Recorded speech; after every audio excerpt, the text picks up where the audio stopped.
This channel does not promote any violent, harmful, or illegal activities. All content provided by this channel is meant for an educational purpose only. নমস্কার, স্বাগত আপনাকে TV9 বাংলায়। আরও একবার আমি দীপ রয়েছি আপনার সঙ্গে। শুরুতে যে খবরে নজর রাখবো, নরসিংহ দত্ত কলেজে যৌন নিগ্রহ কাণ্ডে এখনো অধরা অভিযুক্ত টিএমসিপি নেতা সৌভিক রায়, আর এরই প্রতিবাদ এসএফআই এর বিক্ষোভকে ঘিরে ধুন্ধুমার পরিস্থিতি। দেখছেন সেই ছবি। মিছিল আটকাতে পুলিশের সঙ্গে ব্যাপক ধস্তাধস্তি শুরু হয়ে যায় এসএফআই কর্মী সমর্থকদের। কেন এখনো পর্যন্ত টিএমসিপি নেতা সৌভিক রায়কে গ্রেপ্তার করা হলো না, এই দাবিতে এসএফআই এর বিক্ষোভ, আর সেই বিক্ষোভকে কেন্দ্র করে ধুন্ধুমার পরিস্থিতি। মিছিল আটকাতে পুলিশের সঙ্গে ব্যাপক ধস্তাধস্তি এসএফআই কর্মী সমর্থকদের। দেখছেন সেই ছবি এই মুহূর্তে।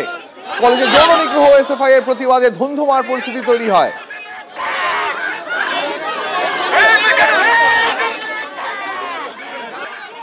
টিএমসিপির রাজ্য সহ সভাপতি সৌভিক রায়ের বিরুদ্ধে নরসিংহ দত্ত কলেজের ভেতরেই বছর দেড় থেকে দু বছর আগে যে অভিযোগ এসএফআই তরফ থেকে সামনে তুলে ধরা হচ্ছে, যে পড়ুয়াদের সঙ্গে র্যাগিংয়ের নাম করে যৌন হেনস্থার অভিযোগ, আর সেই প্রতিবাদকে সামনে রেখে বা সেই অভিযোগকে সামনে রেখে সৌভিক রায়ের গ্রেপ্তারিতে এসএফআইয়ের যারা সমর্থকরা রয়েছেন তারা এদিন নরসিংহ দত্ত কলেজের সামনে তারা বিক্ষোভ দেখাতে থাকেন। আর সেই বিক্ষোভ চলাকালীনই কিন্তু আমরা যেটা দেখতে পাচ্ছি, যখন তারা কলেজের সামনে পৌঁছে সেই সময় পুলিশ তাদেরকে বাধা দিলে দুপক্ষের মধ্যে রীতিমতো উত্তপ্ত বাক্য বিনিময়, এমনকি হাতাহাতি ধস্তাধস্তির পরিস্থিতি তৈরি হয়। এই গাড়িতে কিন্তু কয়েকজন এসএফআই কর্মী সমর্থক রয়েছে, তাদেরকে আটক করে নিয়ে যাওয়া হচ্ছে। বিক্ষোভ চলাকালীন দুপক্ষের মধ্যে হাতাহাতি ধস্তাধস্তির পরিস্থিতি তৈরি হয়।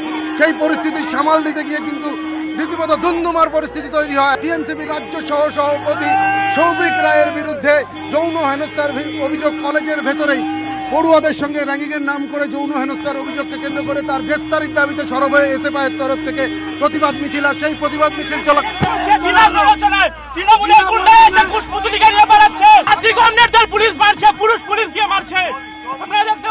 যারা এসএফআই কর্মী সমর্থক রয়েছে তাদেরকে আটক করে নেওয়া হয়েছে, আর সেই গাড়িকে যাতে আটকানো যায় সেই চেষ্টায় মরিয়া চেষ্টা চালিয়ে যাচ্ছেন এসএফআই কর্মী সমর্থকরা। ক্যামেরায় সুদেবের সঙ্গে সুপ্রিয় গুহ, TV9 বাংলা।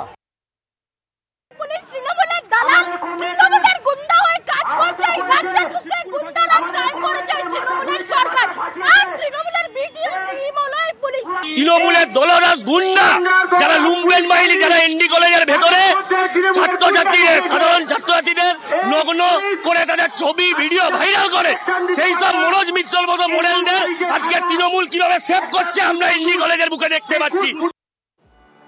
স্কুলের সামনে ছাত্রীর শ্লীলতাহানির অভিযোগকে ঘিরে অগ্নিগর্ভ হয়ে ওঠে ডালখোলা।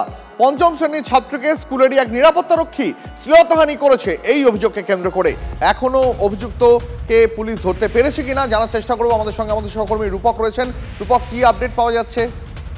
দেখো, শেষ পর্যন্ত পাওয়া খবর অনুযায়ী কিন্তু যেমনটা জানা যাচ্ছে যে ওই অভিযুক্তকে পুলিশ গ্রেপ্তার করেছে এবং তার পরিবারের লোকেরা ডালখোলা থানায় তারা লিখিত অভিযোগ দায়ের করেছে এবং লিখিত অভিযোগের ভিত্তিতে কিন্তু পুলিশ তাকে অ্যারেস্ট করেছে এবং ঘটনার তদন্ত শুরু করেছে। কিন্তু প্রশ্ন থাকছে যে কেন স্কুল কর্তৃপক্ষ আগে ভাগে এই পদক্ষেপ নিল না, জানার পরেও কেন স্কুল কর্তৃপক্ষের তরফে লিখিত অভিযোগ দায়ের হলো না।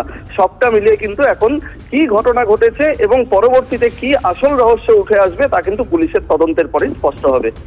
রূপক, অনেক ধন্যবাদ। যে ছবি আপনাদের দেখাচ্ছি, অভিযুক্তকে গ্রেপ্তার করতে হবে এই দাবিতে এলাকায় ব্যাপক উত্তেজনা তৈরি হয়, তার দোকানে আগুন ধরিয়ে দেওয়া হয় এবং যেমনটা আমাদের সহকর্মী রূপক জানালেন, অবশেষে মূল অভিযুক্ত ওই নিরাপত্তারক্ষীকে পুলিশ গ্রেপ্তার করতে পেরেছে। কিন্তু প্রশ্ন উঠে যাচ্ছে, এই রাজ্যে কলেজ ছাত্রী থেকে শুরু করে স্কুল ছাত্রী, তাদের নিরাপত্তা কোথায়? শিক্ষাঙ্গনের ভেতরেই কেন বারবার তাদের আক্রান্ত হতে হচ্ছে, এই প্রশ্ন উঠছে।